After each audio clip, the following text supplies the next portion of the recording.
First of all, thank you, Linda, for inviting me back. I so much enjoyed the last time when we talked about Aurora. And today, I just want to show two relatively simple techniques that have proved indispensable to me in astrology. I think they're both pretty easy to grasp, but each one of these techniques in its own way provides a gateway to some really profound and eye-opening insights into the miracle that is this oldest system known to humanity for self-understanding and development and for connecting with our place in the physical universe. The first method is rectification. I learned it from Linda Goodman in the late 1960s, which was about 4 years after astrology had found me and I had already begun my own practice. She learned this method from her teacher, Lloyd Cope, in New York.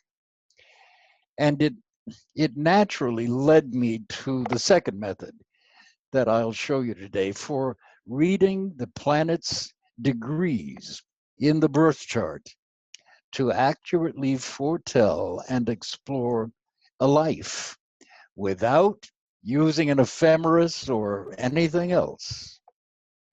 So let's begin with rectification. This is almost essential, I think, if you plan to ever use progressions or solar arcs with a birth horoscope, because if the midheaven is off by even 1 degree, that means the time of birth is off by 4 minutes, off by 4 minutes for every degree that the midheaven is off. And your predictions using that midheaven will be off by 1 year, at least.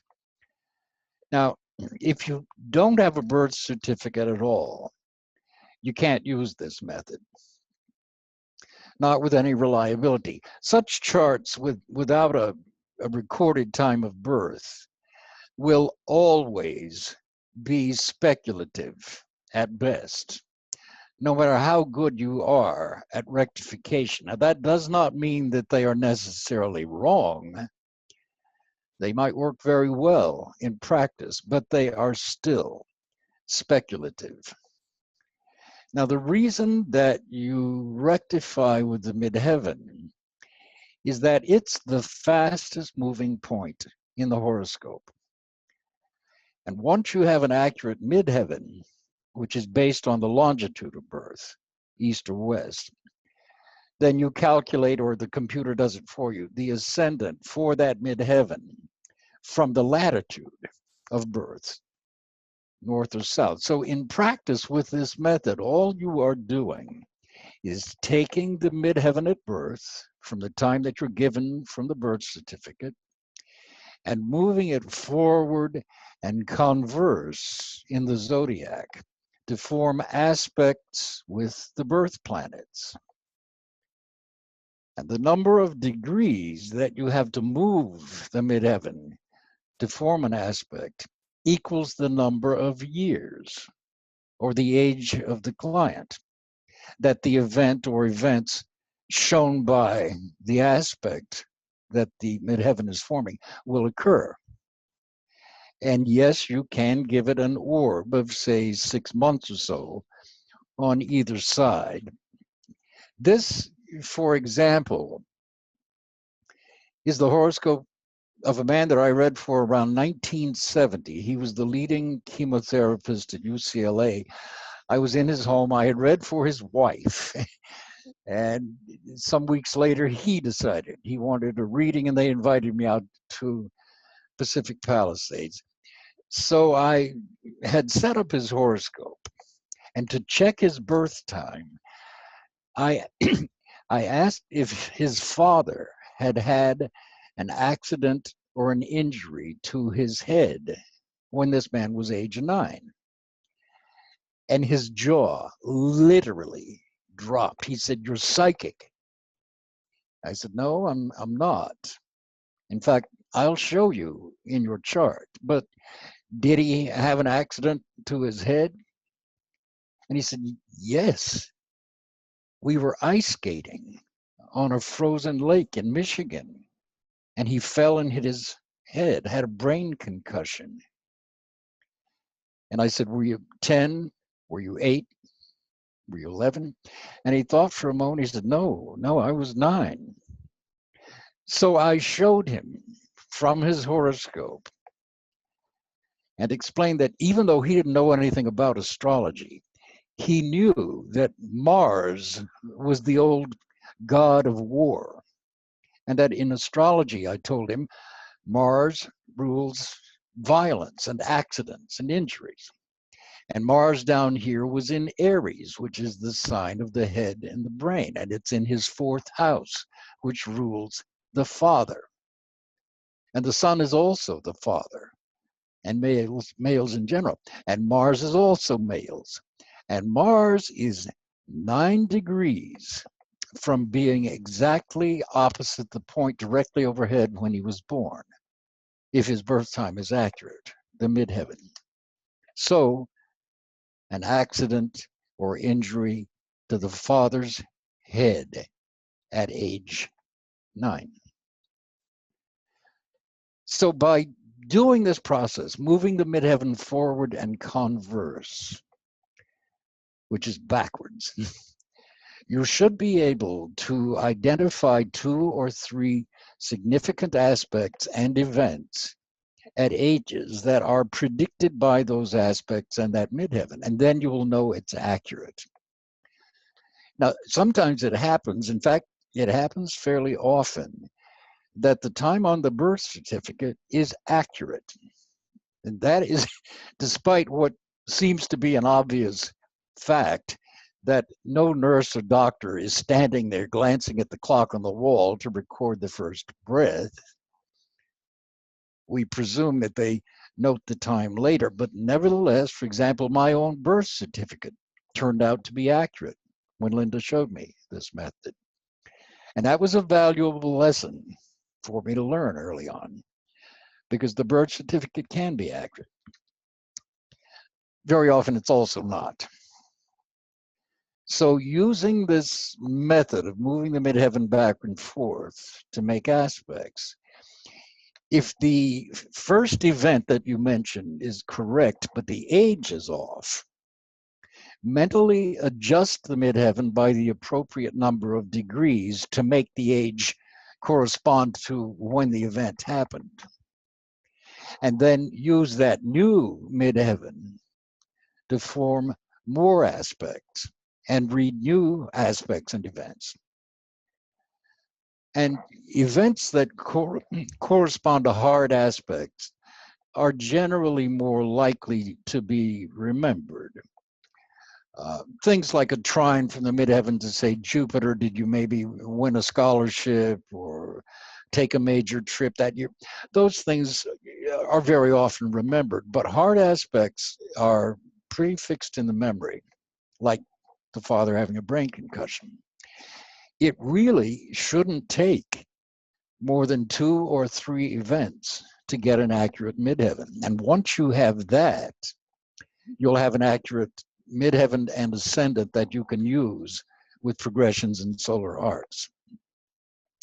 Now, just as an aside, it's always seemed to me that computer programs that offer rectification modes rather defeat the purpose of knowing astrology. They ask you for a list of important dates in advance, important events, and then the computer spits out the so-called correct birth time.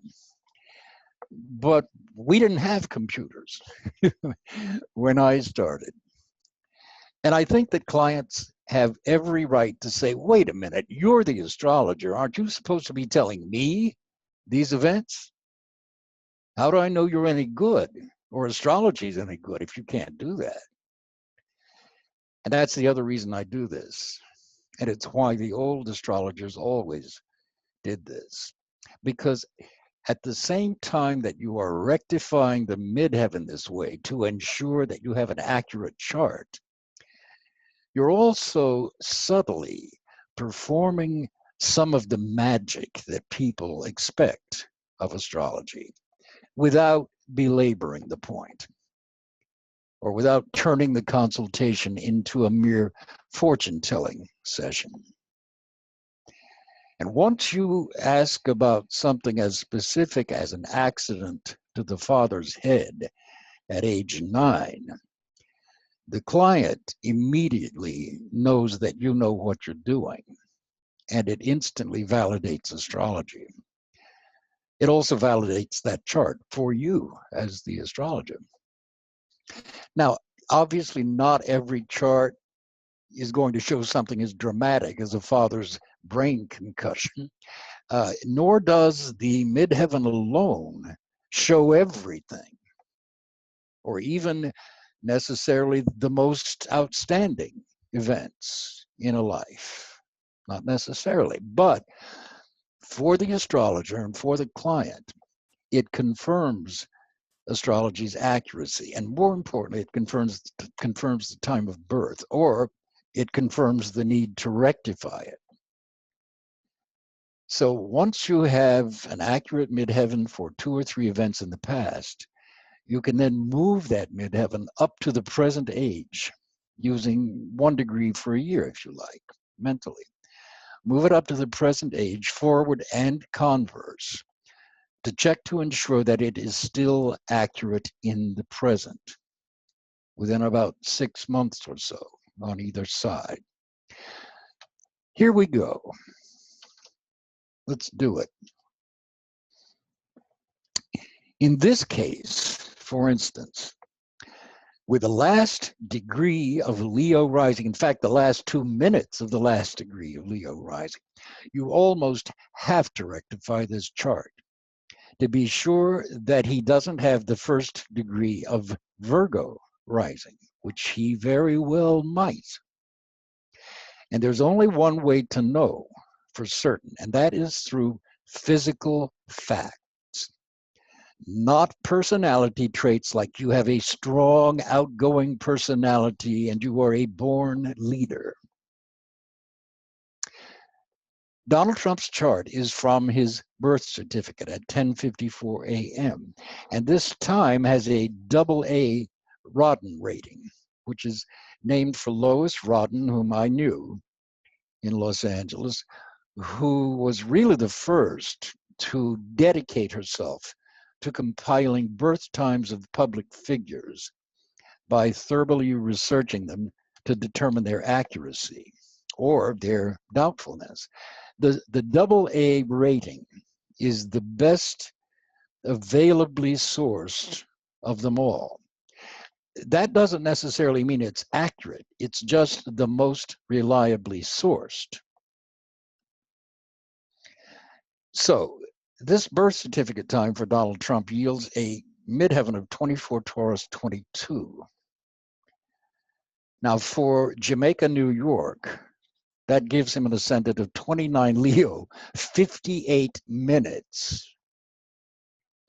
Now, certainly that fits his physical description, particularly his trademark hair, for which Leo ascendants are often noted, and also his readiness with Mars right on the ascendant, also in Leo.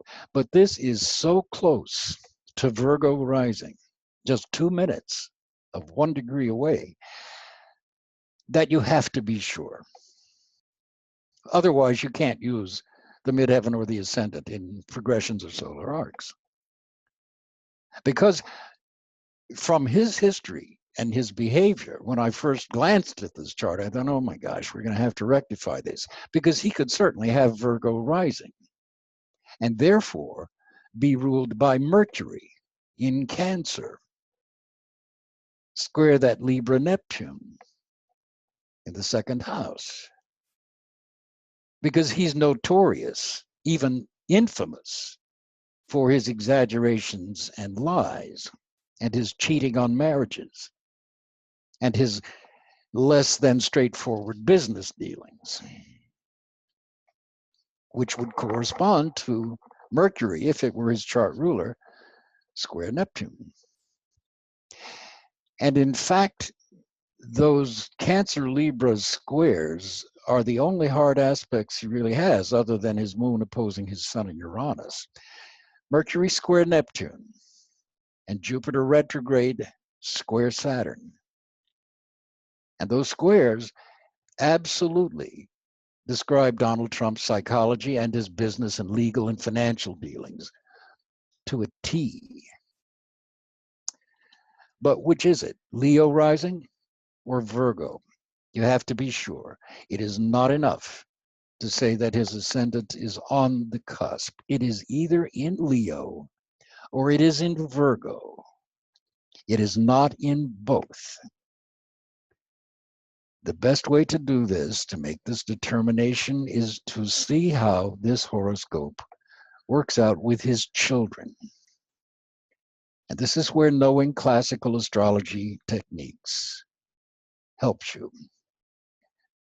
And this is another reason why I use equal houses. I started out with Placidus, like most people do. Linda Goodman said she used equal houses, and here's why.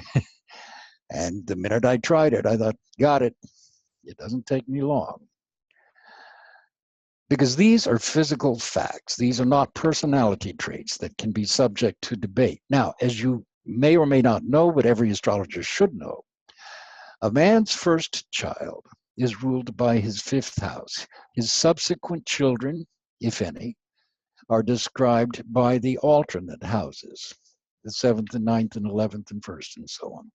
A woman's first child is ruled by her fourth house, and subsequent children are, again, the alternate houses, the 6th, 8th, 10th, and 12th, and so on.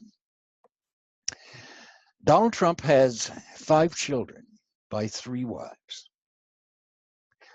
His first child, ruled by his fifth, has Sagittarius on the cusp. That's a male sign.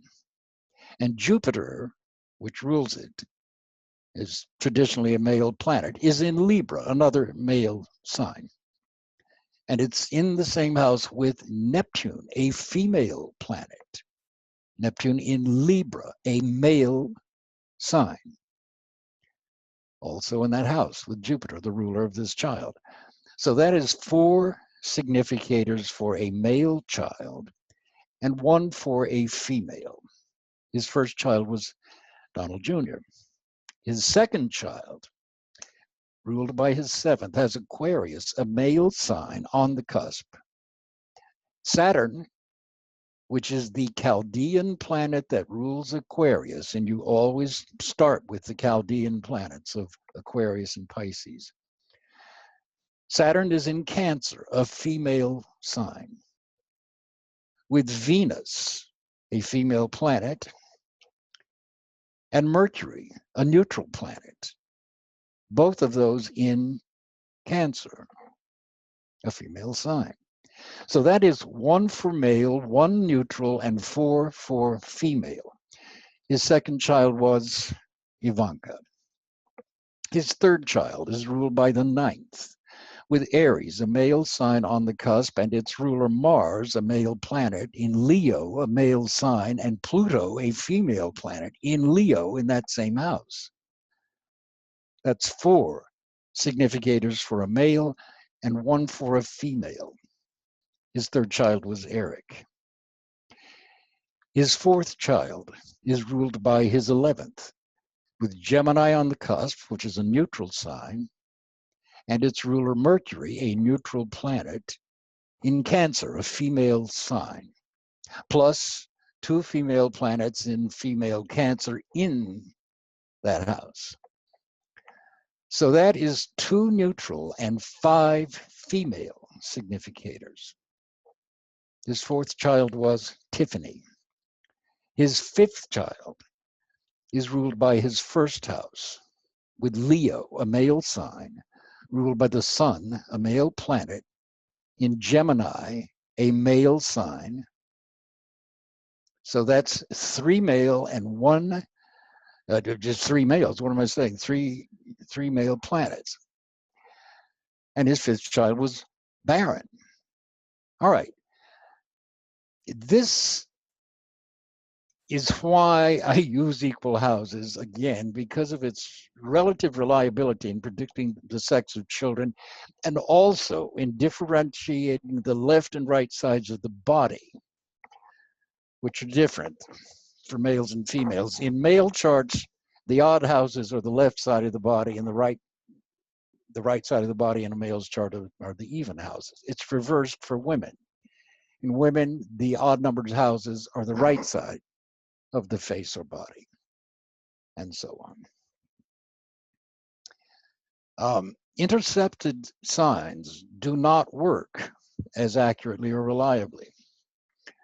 As I mentioned, Lloyd Cope used equal houses, so did Linda Goodman. So Donald Trump's horoscope definitely has Leo rising and not Virgo, because if he had Virgo rising, it would have changed the signs on all of his cusps and would not have accurately predicted the genders of his children in order.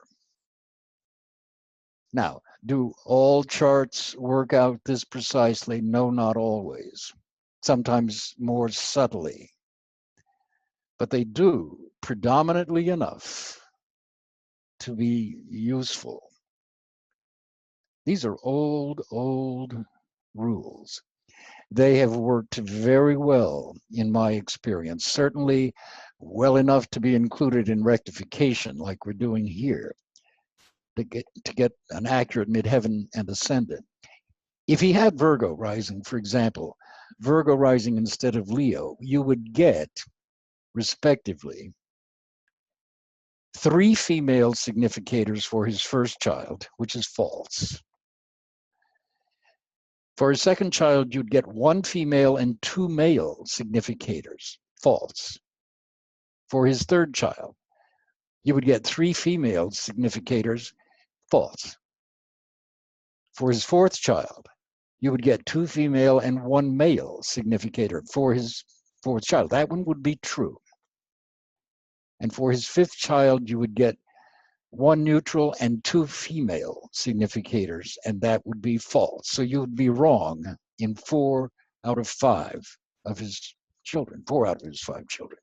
So when these significators work this precisely with a relatively large number of children, 5, you can rely on Donald Trump's indeed having Leo rising instead of Virgo. So you can ignore all these old rules if you like, but they're absolutely helpful, especially in situations like this, where there is a legitimate question about the rising sign.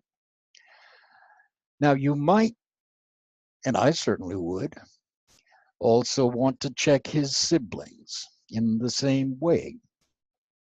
His third house of siblings has Libra on the cusp, no planets in the house. And its ruler, Venus, which is a female planet, and a fertile planet. Venus is in a fertile sign, Cancer. So he's predicted to have more than one and probably several siblings because this house is fertile. But Venus's conjunction with Saturn can point to the loss of a sibling. Also confirmed by Scorpio of death occupying the bulk of his third house. Because Scorpio, despite being a fertile water sign, literally and or metaphorically also kills or denies what it rules and the house that it occupies.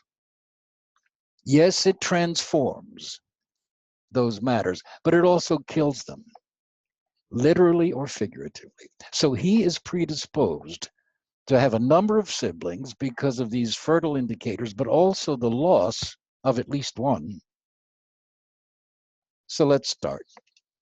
His oldest sibling is ruled by his third house, Libra on the cusp, a male sign. Its ruler Venus, a female planet, in Cancer, a female sign, conjunct Saturn, which is a female planet, in Cancer, a female sign, with Mercury, a neutral planet, in Cancer, another female sign. So that is 1 for male, 1 neutral, and 5 female significators. And his first and oldest sibling is Marianne, a lawyer, incidentally, like Libra.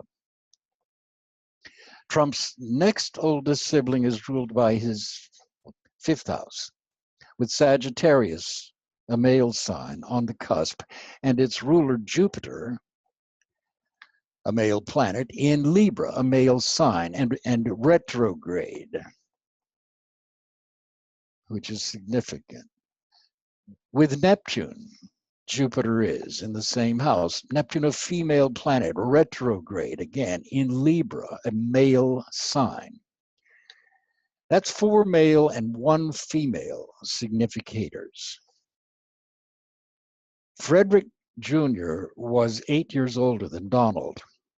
He was the troubled black sheep of the family, didn't take to the family business of real estate, never measured up to his perfectionist father, Fred Sr. This man, Fred Jr., died of alcoholism at 43. Alcoholism, Neptune, Jupiter of excess.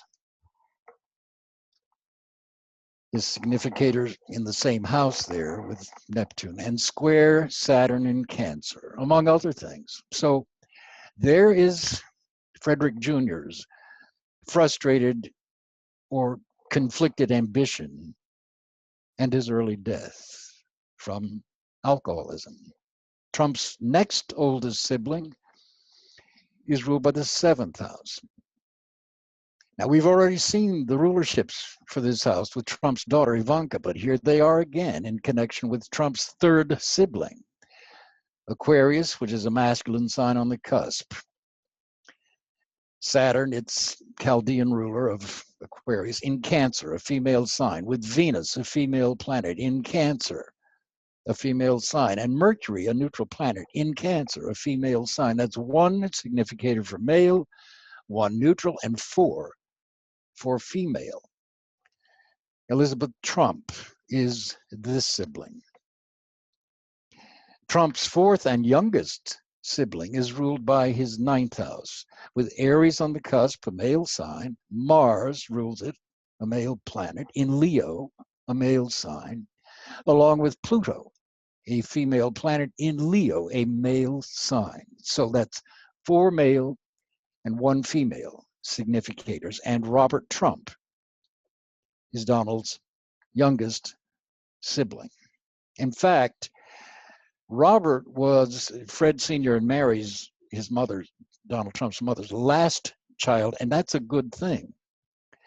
Since if they had tried for another, they would have run into problems with the 11th ruling that child, and Saturn conjunct Venus in that house, which after 5 children, and at Mary's age in those days, likely would have indicated problems or a miscarriage or a loss. And in fact, she had already nearly died from severe hemorrhaging and an abdominal infection after the birth of Robert here. And she was forced to withdraw from family life as she recovered from the infection and 4 emergency surgeries. So Donald Trump's siblings, as well as his children, are accurately predicted by his chart. Again, with Leo, not Virgo, on the ascendant, and only with equal houses. All right, what about the midheaven? It's definitely in Taurus, but is it accurate? Can we use it in solar arcs to make predictions, for instance? If you mentally advance 24 Taurus by 24 degrees using the 1 degree equals a year method, it conjoins Uranus within ½ a degree, which is a sudden, unusual career breakthrough or an unexpected elevation of the career at age 24 degrees. The small r after Uranus up there, by the way, stands for radix, or the natal chart or the birth chart. But in fact, Donald Trump's father, Fred Sr., made Donald Trump chairman and president of the Trump Organization at age 25, not 24. That's close enough, maybe. But if you move this midheaven 30 degrees conversely back to 24 Aries 22, it squares Saturn, his 7th house marriage significator. And that's accurate because Donald Trump was still 30. He was not quite 31 when he married Ivana. So one of those events is off by about 1 degree using this birth certificate midheaven. Let's keep trying it and see what happens for age 70 when he won the presidency. If you advance this midheaven to age 70, when he won the presidency of the United States under totally unexpected and controversial circumstances, except by me and some other astrologers, which his winning, thank heaven it was recorded. Some students in a Kepler College workshop asked me who was going to win the election, and I explained to them, I showed them why and how. I said Trump would, and this was back in maybe August, I guess. It was in August of 2016. If you advance this midheaven from his birth certificate forward 70 years, it's at 4 Leo, and his converse solar arc midheaven winds up at 14 Pisces. Neither one of those makes a midheaven aspect within a, say, 1.5 to 2 degree orb at the most, better 1.5. So this one isn't working, this midheaven, because based on his actually assuming the leadership of his father's company at age 25 instead of 24, this midheaven seems to be off by about 1 degree, or off by about 4 minutes of birth time. So this 24-22 midheaven from his birth certificate is not quite accurate. So you adjust it.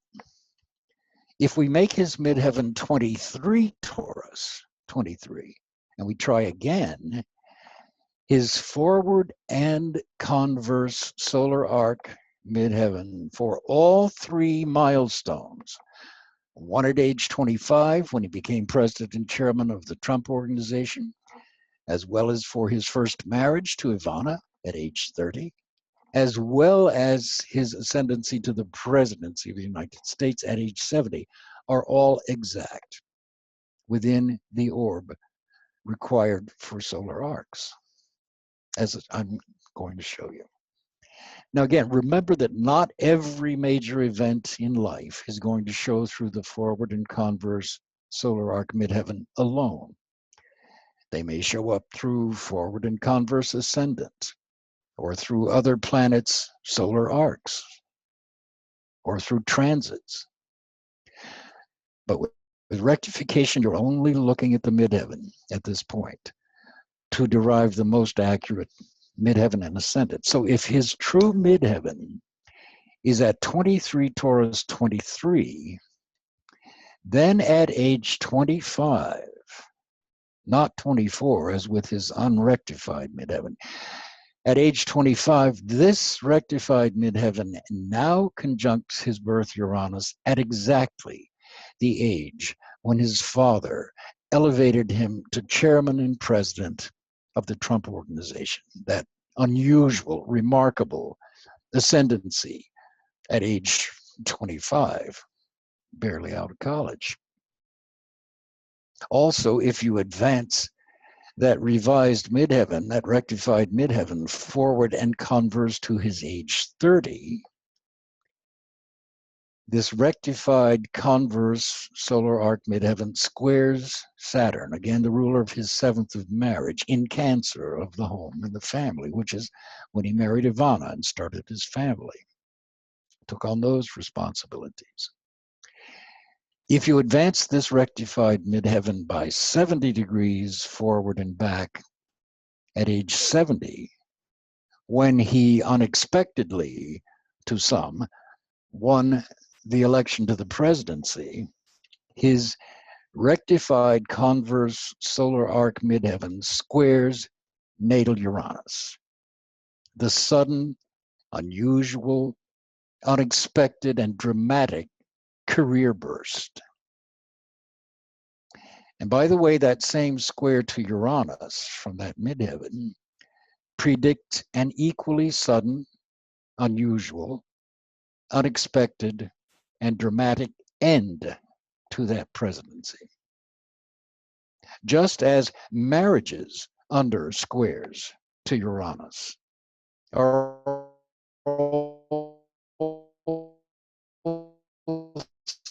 so likely to begin. All right, this brings up another point. Rectifying the midheaven fairly precisely to earlier events in life, say before the age of 30, using the 1 degree method, 1 degree per year, will be accurate. But the older a person gets, you can generally expect that the orb of exactness may be somewhat more or less accurate with events, though it still has to be within the 1.5 to 2 degree orb required for these arcs. The reason for this is because the sun's motion varies slightly depending on the season of birth. You've heard of signs of long ascension and short ascension and so on. So the sun will move very slightly differently. And what happens is as you age, that discrepancy away from exactly 1 degree per year will tend to accumulate with age. So don't be thrown by an occasional slightly less exact orb with advancing age for these events. I know astrologers love to quibble about exactness, but human beings are not machines and we're not mechanical clocks. So this rectified converse solar arc ascendant, which we're now deriving from this accurate rectified midheaven, at age 70, that solar arc ascendant was at 21 Gemini 04 when he ascended to the presidency. Conjunct his natal sun in Gemini in his 10th of honor and prestige. And this is within the tight orb required for solar arcs. And his rectified converse solar arc Mars is exactly conjunct the midpoint of his natal sun and north node.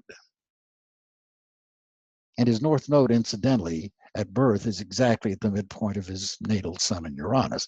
So notice then that his rectified forward solar arc midheaven was also at its ingress into Leo, 0 degrees Leo, 42 minutes, at his age 70.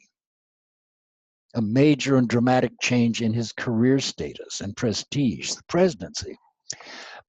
Because the ingresses of points and planets by solar arc into a new sign are extremely significant, just as solar arc planets and points entering a new decanate or a new dwad of a sign are also extremely significant. The thing with solar arc aspects, you have never had them before, and you will never have them again. They are once in a lifetime aspects, which is why they're so important.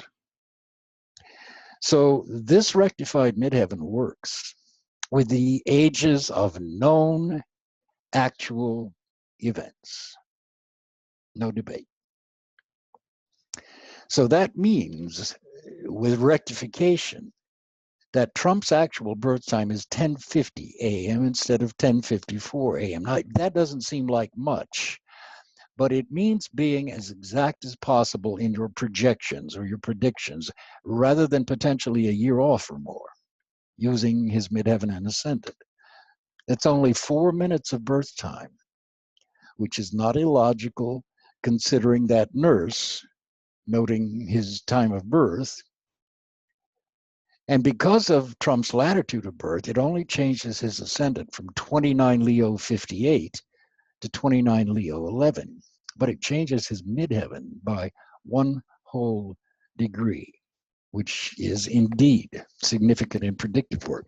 So if you don't rectify the midheaven, you can never be sure that the ascendant and the midheaven are accurate enough to be usable with solar arcs, because they may be off by a year or more. And in Trump's case, that could have meant the difference between Leo or Virgo rising, which if we saw here, because of the genders of his children and the genders of his siblings, can't be Virgo. So in practice, once you understand what you're doing, this technique that I just showed you, moving the midheaven back and forth to form aspects that correspond with events at accurate ages, and adjusting it, and then trying it again if you have to, and determining the sexes of children and the genders of siblings in this case. In practice, this really only takes a few minutes at most. Now, for me, the sad thing about computers, and gosh knows I love them, but the sad thing about them and about computer rectification programs is that they distance astrology from manually calculating and manually rectifying horoscopes. And here's why that's important. You didn't take the time to do the calculations to hand draw the horoscope that you're looking at. A computer did it. So the hand-eye brain coordination doesn't imprint the chart on your mind and your body through your hands the way that manual calculations do. I used to pride myself back in the day before computers of being able to calculate a horoscope, an accurate one, by hand, just using a little calculator, and then drawing in the planets on blank chart forms in 10 minutes. But in that 10 minutes, because of my physical connection with the pen and the paper and the calculator and the drawing of these things, it establishes a neurological pathway between these symbols and archetypes and my brain, which you don't get with a computer, which is why I make notes on computer printouts.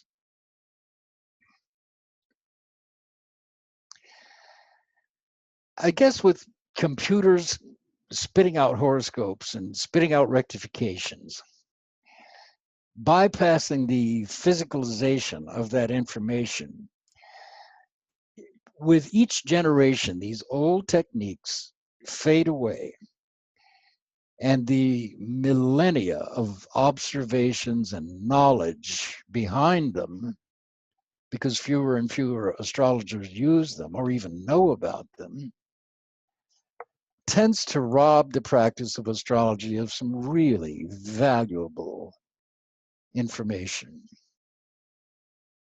Nonetheless, I use computers on my iPhone as well as on my desktop. So you can dismiss classical techniques like these if you like, but they've built a clientele for me that's lasted 53 years and counting. And it's always disheartening to hear astrologers whom I might think are excellent dismiss the results of classical techniques as merely psychic, when in fact, it's they who are ignorant of the techniques. This has nothing to do with being psychic. It's just the archetypes, these ancient archetypes and mathematics. Do you have any questions about this method before we move into using planetary degrees? Yes, Robert, it's Linda. Yeah. Regarding placing the children on the 5th, correlating to the 5th, 7th, 9th, 11th houses, is that for both male and females? Great question. It's it's such a common question. Let me, hopefully I can explain this clearly. In male and female charts, the fifth house rules children in general. Right. So, okay, so if, say, in an horary reading, somebody has a specific question about a child, they aren't asking about that child in some sequence of children. They're asking about that child. So it's a fifth house question. So children in general in the birth chart are also ruled by the fifth house. But the minute you want to differentiate children, then the rulerships are as follow. In a male's chart, his first house is first child is ruled by his fifth house. In a woman's chart, don't ask me why, because I cannot tell you. But this is so ancient. A woman's first child is ruled by her fourth. And believe me, I'm not the only one to say this. You can find this in older textbooks. You can find it in some newer textbooks as well. And the reason for the alternating houses, I can best explain it, I think, through horary astrology. If you have a series of questions, for instance, here's one I used for myself a couple of years ago. I had gotten a letter from a Honda saying that I had been leasing a Honda. I was halfway through a 3-year lease. They informed me that I'm a preferred customer, like who isn't? And because of that, I qualify for a special deal. For 0 down, I can get a brand new Honda. All right. That's an horary question. First of all, I looked it up online. Are these early termination deals favorable or not? It depends on your driving habits, whether they're really good for the consumer or not. In my case, they were. All right, so now my question to myself was a serial question. Should I take advantage of this offer? That's A. B, should I lease the new vehicle? Or C, buy the new vehicle? So that's a series of questions all related to the same thing, just like a series of children are all related, or a series of siblings are all related in a sequence. And the key word is related. That's third house, relatives. In the question about the car, it was really about finances. That was all. I knew I loved the Honda. I wanted to get the same Honda except a new one, 2 years newer. So it was all about value and money. So the first question in that series was a second house question. The second one, whether to lease the car, was the third from the second, or the fourth. And the third question in the series, or buy it, was again a relative of the previous. So that's where you get this alternating houses. So in a woman's chart, you can begin with the fourth house. And this is true even if a woman has had miscarriages or abortions. If she then has a child, that child is ruled by her fourth house. Does that help at all, Linda? I'm not sure that it does. Yes, it does. But what if she's only had one child? So you just look at the fourth house or the fifth house being the general house. Yes, the only reason I can't imagine a reason you'd have to look at if she's only had one child. Yes, it's her first child, but it's her only child. So it will always, to my way of thinking, I would always place that child in the fifth, even though it's a woman's chart. The minute she has more than one child and you have a reason to differentiate them, then you would go to the fourth house for her first child and the sixth house for her second child, and so on. Does that make sense? Yes, very much. Thank you for that. Okay, good. Great question. Anybody else? Okay, let's move into using planetary degrees. I love this. This is a method you can use at psychic fairs, you can use it at parties, you can use it for off-the-cuff readings. I happen to have a program on my iPhone called Ephemeris, which is astounding. It's, I don't know, around $30, and you have a horoscope with aspects and everything else in less than a minute. And you can progress it. You can use solar arcs with it. You can compare it. You can do synastry. You can do composite charts. It's an astonishing program. Ephemeris. It's only for iPhones. But this method doesn't require an ephemeris. I used to carry a briefcase around, and get this, before the days of ephemeris, I had ephemerides. I had tables of houses for the world. And then I had two, and these are big books, heavy, hardcover, Time Changes in the United States, and a separate book, Time Changes in the World. And then all sorts of blank horoscope forms. It was a briefcase that I lugged around.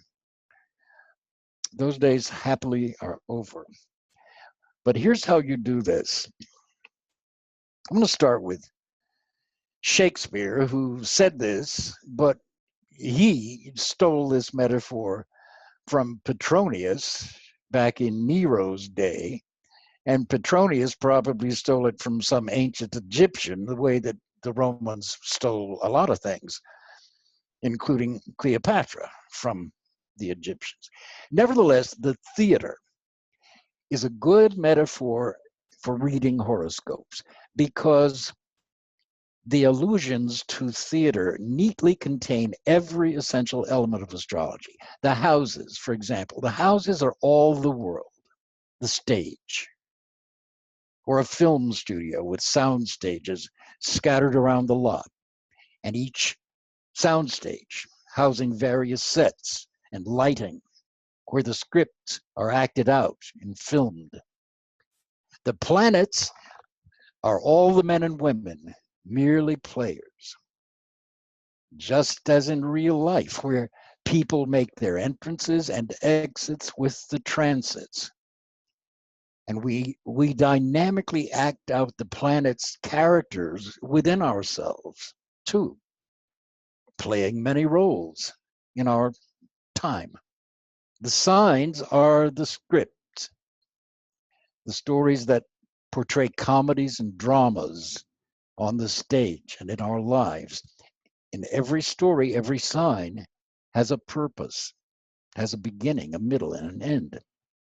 So the signs on the house cusps, metaphorically, represent external conditioning or stories that we are taught to act out regarding those house matters. Planets and signs metaphorically show mankind's inborn genetic energies and organic functions acting out through their archetypal scripts. And of course, the sun theatrically lights the stage and creates all important highlights and shadows and contrasts, soft or harsh, which define everything that we see.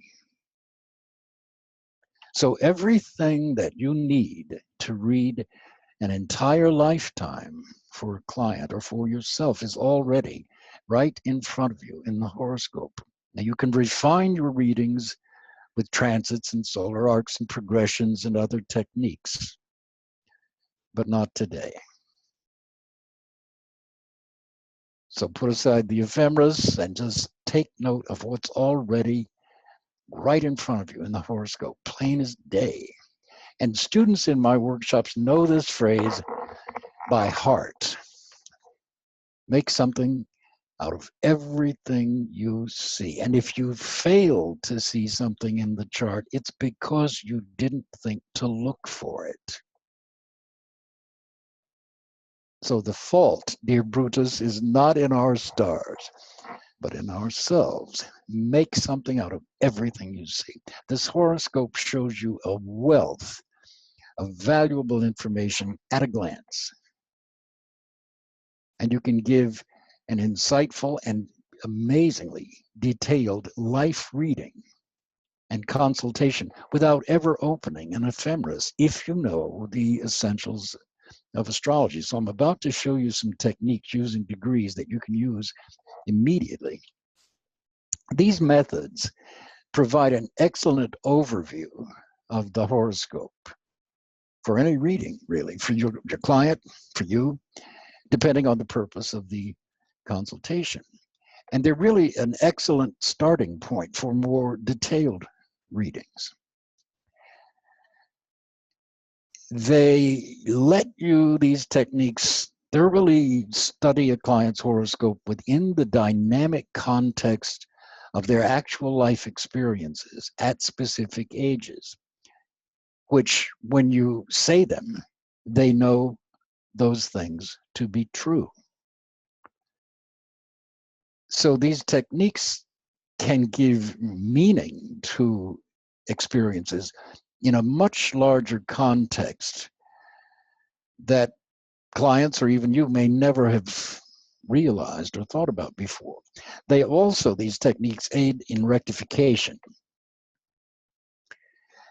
And you can also, using these techniques, explore how experiences at these ages help shape people's belief systems about life, and how those belief systems create future experiences, and how awareness of your belief systems, the belief systems shown through these archetypes, opens the door to changing beliefs that displease you, so that you can actively create and shape your future instead of just reacting passively.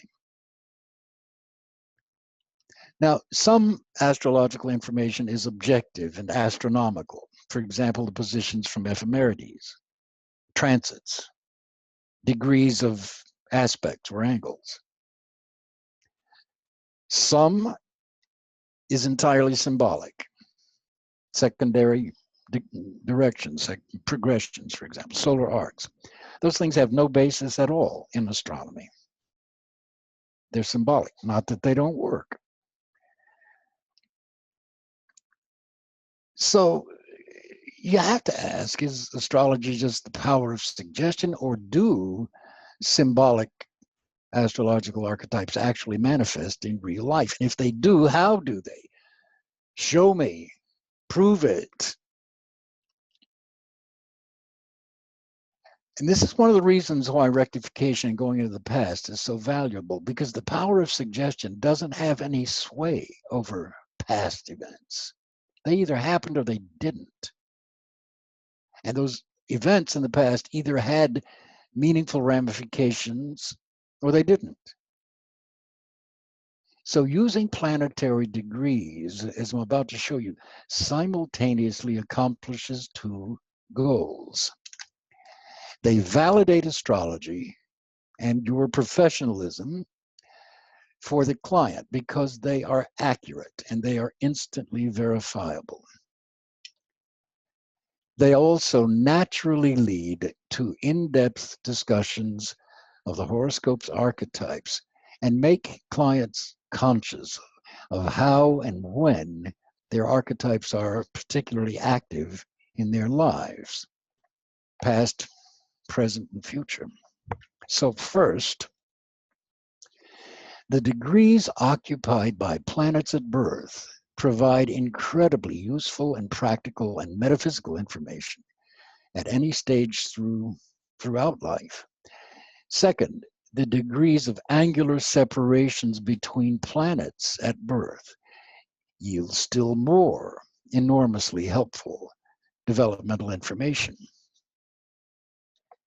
And working with planets' degrees in the birth chart, when you do this, just use the 1 degree for a year symbolic system. This is all mental. You don't have to look at a book.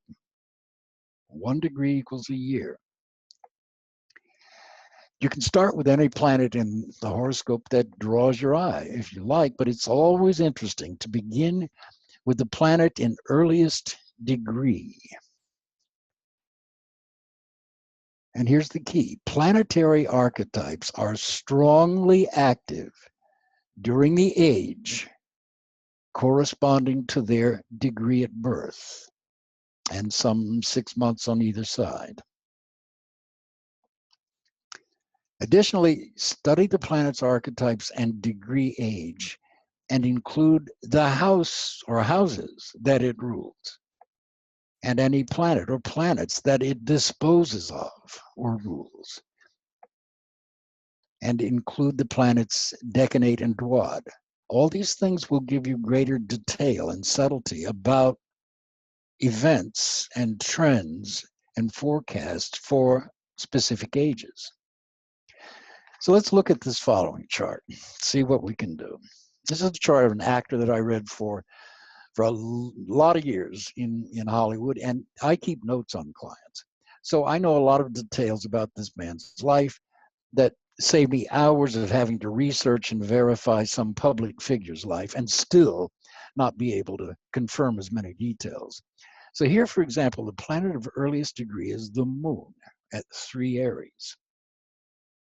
And planetary archetypes are strongly active during the age corresponding to their degree at birth. So what archetypes would be active at this man's age 3? What sorts of events might you want to ask about at his age 3? And again, in studying these planet archetypes, include the house that it rules, the house it's in, any planets it disposes of or rules.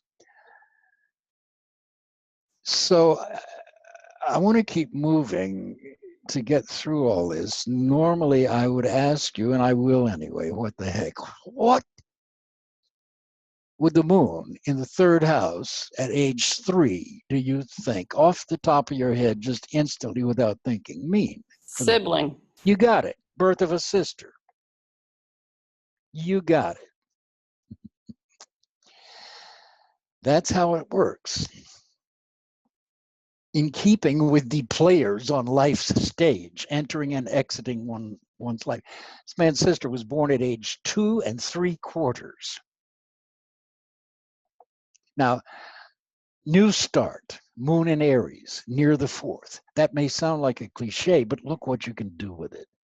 You've got a valuable piece of information about this man. Every 3 years, with the moon at 3 degrees Aries, he makes a new start, or moves, or gets involved with new people in a relationship, 7th house, or the moon rules that, or creative or business team, or partnerships, or he changes jobs because the moon disposes of Saturn, or may even change his looks because Saturn rules the ascendant, and so on.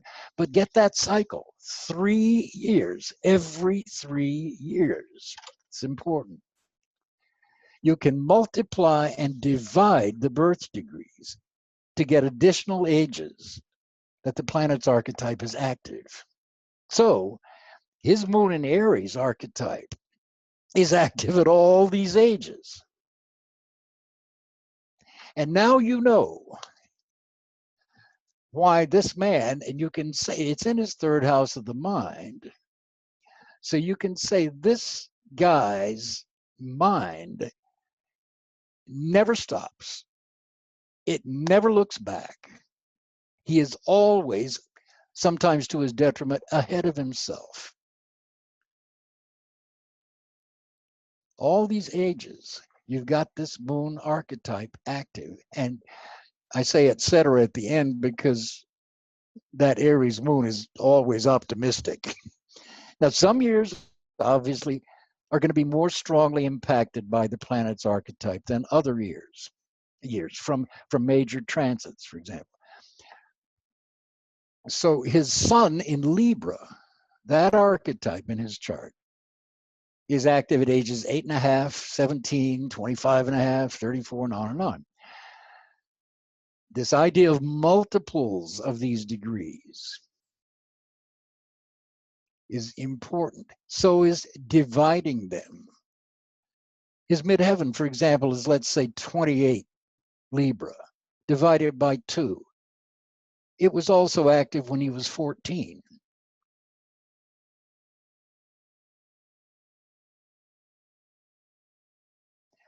Now, planets at the same birth degree or quite close will form clusters of archetypes that will be active at or around the same age.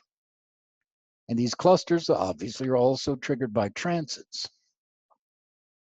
Here, for example, he's got his Sun and his Pluto and his Saturn, all three roughly at the same degree.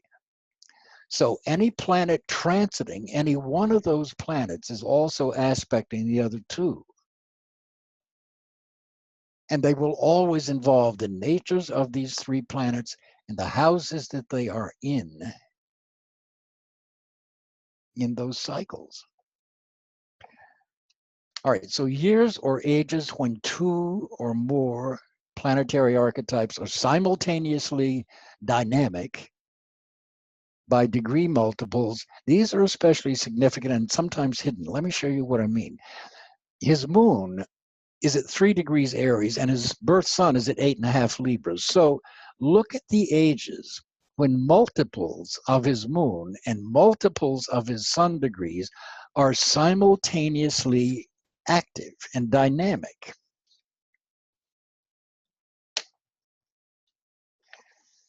For example, his sun's archetype is active and dynamic at 17. Well, so is his moon at 18. So that's a 2-year period that you might not get. Well, if you start studying it, you see over and over, those are repeated, 24 to 25 and a half, 33 to 34, 42, 42 and a half, and so on. So his sun and moon archetypes never operate totally separately from each other. However you read those at birth.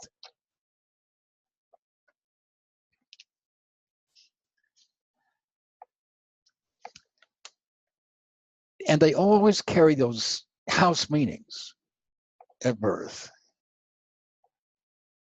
Wherever, whatever years are active. So these two, the sun and moon, are opposite each other at birth across that 3rd, 9th axis. They will always carry those house meanings with them at these ages. Now, obviously, the experiences of those archetypes at, say, 17 and 18 or at 59 and 60 will seemingly be entirely different, yet they still occur within the symbolic framework of his sun in Aries opposite his moon in Libra across the 3rd and 9th houses in those decanates and their duads. So it's your job as the astrologer, as the interpreter, to be aware of what his age differences are likely to bring in terms of his experiences of them. Because the same archetype expressing at 17 will mean something very different at age 51. Thematically, they'll be connected. But these archetypes don't operate in some sort of cookbook vacuum. They are living. You have to think. Now, all of the planets and points' birth degrees will first be activated during the first 30 years of life. Why? Because there are only 30 degrees per sign. And then the moon takes 28 and a half days to transit the horoscope. Saturn takes 28 and a half years to transit the horoscope and conjoin every planetary archetype. This link between Saturn and the moon is ancient. And it's where really we get the symbolic formula, the solar arc formula of 1 day equals 1 year, or the 1 degree, 1 year symbolism. So these degrees of the planets shown at birth could be considered to be primary initiations into that planetary archetype. And by initiation, I mean the first conscious awareness of the archetype and the age at which the door to its conscious awareness and use first fully opens. Look at this. His Mars in Libra archetype is first initiated, so to speak, at age 22, but secondarily also at age 11, because you can divide the birth degrees to get additional ages. Now, as it happens, he moved into his first live-in love, live-in marriage-like relationship at 22. All right, divide that by 2, you get 11. He fell in love and went steady with a girl in the 5th grade. Lasted 2 weeks. But then there's also the sexual and romantic awakening of Mars in Libra at those different ages. And Mars also has a lot to do with work, especially when it's in the career 10th like this. Turns out he got his Social Security card at age 11 to work in a concession stand at a swimming pool that summer. Now, this is my chart, simply because it's easier for me to confirm all these details without having to spend hours researching or interviewing a client. So with something like the moon at 3 degrees, that early age initiation or first conscious awareness of the archetype can make sense. In fact, I was told by both of my parents that as early as 2 and 3, they would try to teach me how to tie my shoes, for example, and I would say, I can do it my own self. That is such a Moon and Aries kid. But Pluto over here, let's say, at roughly 10 degrees, or Saturn at 10 degrees, seems a little premature for a metaphysical initiation into marriage and sexual archetypes. Yet there it is in the chart. And every planetary archetype is initiated during the first 30 years of life. And let me say it again, make something out of everything you see. Now, I've actually gone into the event that happened at age 10 in workshops. It was a little strong for many people to take, and it should be with those Pluto-Saturn archetypes. I'm not going to go into it here since this will be on YouTube, except to say that with clients, it is crucial to explore these things because they absolutely can shape an entire life. Robert, 5 minutes left. Well, we're going to have to rush through and let me see what's the most essential. Let me move up here too.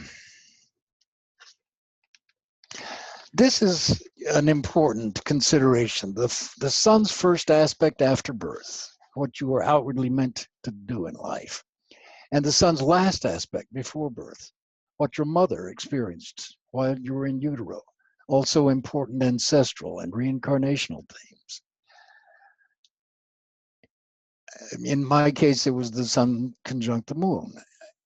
The moon's first aspect after birth is important for what you are inwardly meant to do in life. The moon's last aspect before birth is what brought you security in a past life, let's say, on which you can build in this life. Excuse me, Robert. Yeah. We can give you another 20 minutes. Okay? Don't confuse me. Thanks, Robert. Thank you. That's good. Okay, good. Because this, I'd like to take a little bit of time with it. Now we have it. The life script, the developmental arc, again, all based on planetary degrees in the birth chart. If you arrange the planets in their degree order, you get the life script or the developmental arc. And let me show you how this works. In my chart, I begin everything from the moon in Aries, planet of earliest degree. And then where do I go from there? To the planet of next degree. So any transiting planet entering any sign contacts all of my planets in this order. So I start everything mentally. I have a really rapid mind. I am constantly looking forward. I'm very impatient. All of these are life lessons, you know, that you have to learn. And believe me, Moon square Saturn, you have to learn them. But I have never lost that forward thing. I've never been particularly sentimental. I've never clung to the past at all. I just don't, it's foreign to me. Moon in Aries. So what I do is start everything with a tremendous amount of enthusiasm and interest. And the next thing that happens is Neptune in Libra, which is doubt. And look at the archetypes. It's an opposition, the moon and Neptune. So anybody like me who was born into an opposition family, my father, for example, when I was born, was going down on a ship in the English Channel. It was World War II. I didn't even know the guy for 6 months. And I'm sure when he entered my life, I thought, who the hell are you? And why are you spoiling all of my fun? But everything that I start, whether it's a project, a marriage, a love relationship, a business, anything, goes through these stages of development. And if you think about this developmental arc repeats throughout life. It repeats every month with the moon's transits. The moon takes about 2.5 days to go through one sign. So the moon will transit all of these archetypes during the first month of life. The sun will transit all of them during the first year of life, and so on. So that becomes your sort of developmental DNA.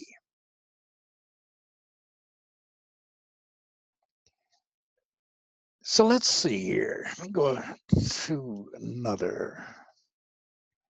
Here's what it looks like. This is such a great thing just to either print out or jot down to have, because you can instantly follow transits or solar arcs or anything and see exactly where they fall. This is something else that's key in using planetary degrees. Look at the angle between any two planets in the birth chart. They don't even have to be in aspect.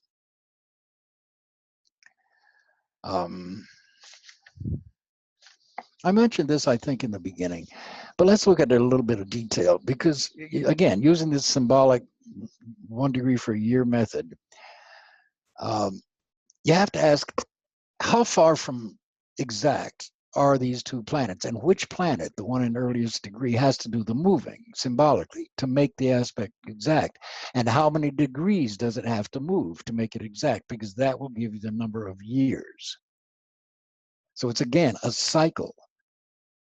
Only this time, it's not just of a single planetary archetype. It is a cycle of an aspect relationship between two archetypes every X number of years throughout your life. So here we go. If you look at the sun-moon opposition at birth, you think about what that full moon archetype tells you, and then about this guy's life. How far from partile or exact is it? Which planet has to move to complete the opposition? So this is 5.5 degrees apart from an exact opposition. So 5.5 years old, and roughly every 5.5 years throughout his life, he experiences and re-experiences this moon-sun opposition in Aries and Libra across the 3rd, 9th axis. So this kind of mental and philosophical and communicative emphasis in a chart, it's no wonder that I've had 2 actually parallel careers. One as an astrologer and one as a television writer. And you can kind of confirm that by looking at that house of work. But my mind never stops. I'm always writing. I've written constantly since I was 20 and published constantly. I was publishing 250,000 words a year for American Astrology Magazine and so on. So I love to write, still do at 73. I'm 73 and 3/4, by the way. So that's an aspect every 5.5 years that is with me throughout my entire life. And it will be there at death. That's the last long journey that I take. So you can go back to birth, this father-mother opposition. My parents finally divorced when I was 20. They were separated when I was born, as I told you. They got divorced when I was 20, while I was away at university, again, long distances. So this archetype of male-female polarity and separation is hugely important in this life. Has to be re-examined about every 5.5 years. Hopefully, the man, me, grows in wisdom and understanding. But this one aspect, every 5.5 years, affects everything from his relationships to his intellectual and philosophical growth to his jobs and careers. So you can go into any amount of depth with this that you want to. This simplistically, you could say this guy is ever idealistic, ever seeking, ever adventurous, ever curious, ever emotional, ever looking for his next new love or enthusiasm or creative challenge or quest or whatever it is. And he's likely, therefore, to miss the experience of discovering what it means to live with one person or to have one career for his whole life. But when you ask him, he wouldn't have it any other way, because that kind of stability and permanence will feel unnatural to this guy, unwanted. And it's his emotional moon that applies to the opposition to his intellectual Libra sun. So you can read everything if you make something out of everything you see. Again, the planets don't even have to be an orb of aspect at birth for this hidden cycle to be revealed. For example, here's his moon in an aspect with Jupiter. It's not in an aspect technically, and yet it's 11 degrees and 1/3 from a partile in conjunct with the greater benefic. So every 11 and 1/3 years, he is in an opportunity and growth cycle for advancement, especially through work, because Jupiter is in Virgo, or through scholarships or prizes and awards or inheritances, or through health and beneficial health and medical treatment if he needs it, for happiness, for important long distance trips that bring him advantages, so on. Often through women, because the moon is involved, particularly Aries or Scorpio women, because the moon is Mars ruled. And then because of the house rulerships of these two planets, they will also have a special resonance. This 11 and 1/3 year cycle will resonate with 3rd house, 7th house, 12th house matters. And again, multiples of these angular distances will work too. 11 1/3, 22 2/3, age 34, so on. Same token, you'll notice that his moon opposite Neptune is only 1 degree apart. So that is operative every year of his life. So it can give him strong imagination, gives him his spirituality and metaphysical traits, his creativity, sensitivity, empathy, also his attraction to the strange and the foreign, also his daydreamy impracticality and procrastination, which are also Libra traits, addictions, alcohol and drugs. I come from a long line of alcoholics, which is all about lying, about elephants in the living room.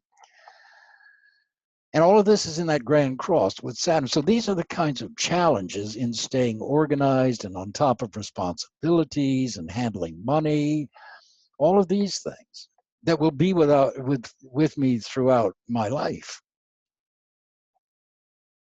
either in me or in family members, and in those that I love and those that I live with and neighbors. True right now.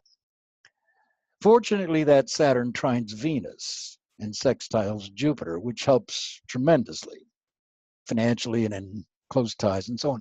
Also, the decanates and dwads of things, they also have a special resonance.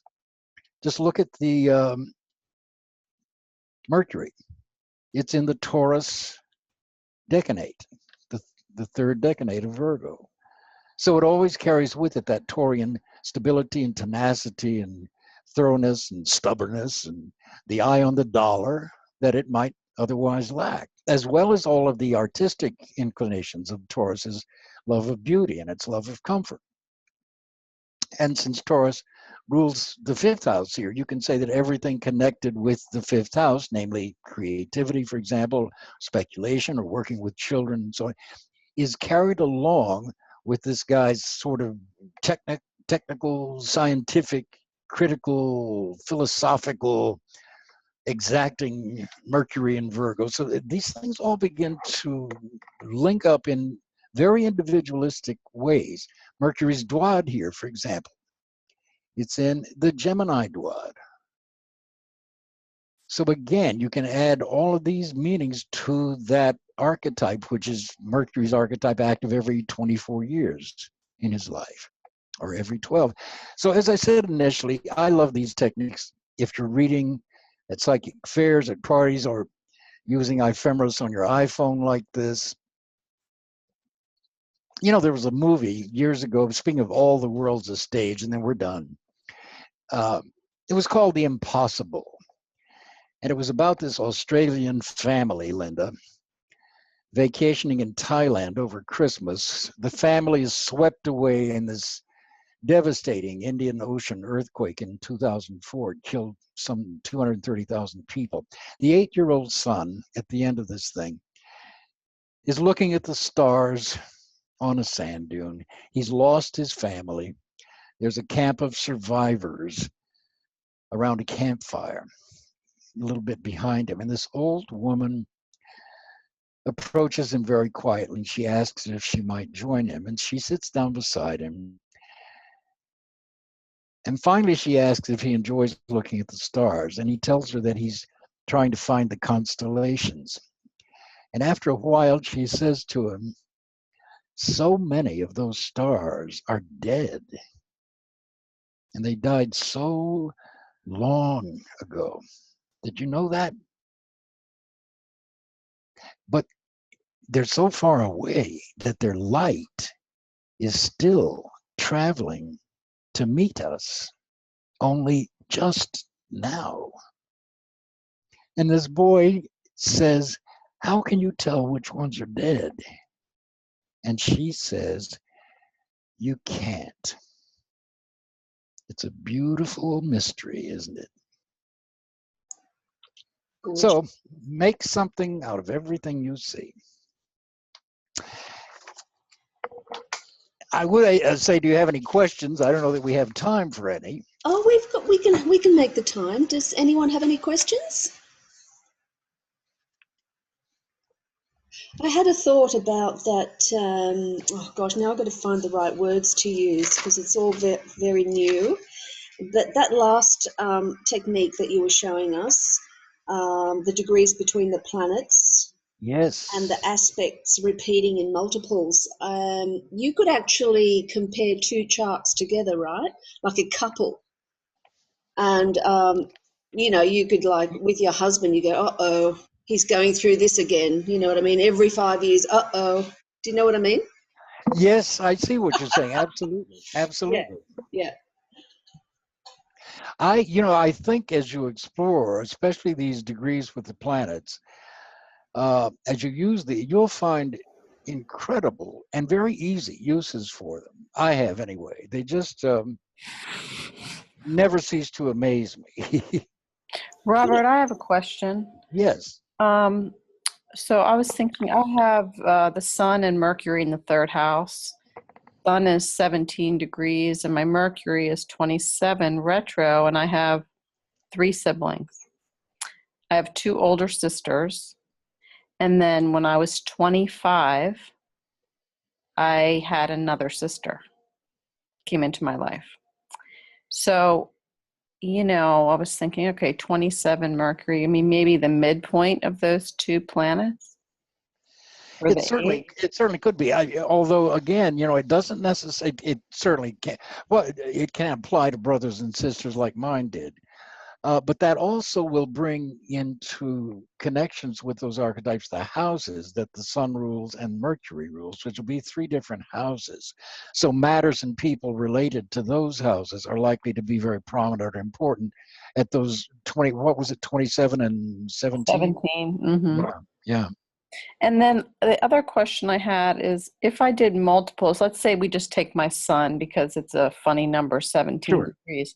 So at 34, 17, 34, and so on, that's what you would do, multiply Yes, them? absolutely. And see what you can realize from doing that.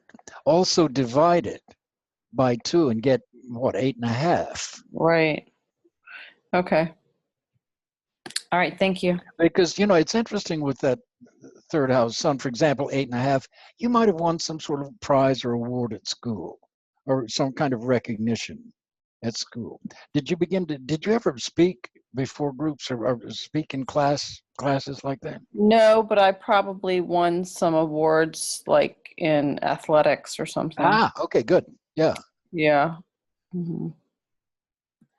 And then you can, again, as you said, go to 17, and then again, 17 obviously would be boys, pretty much, even if only mentally.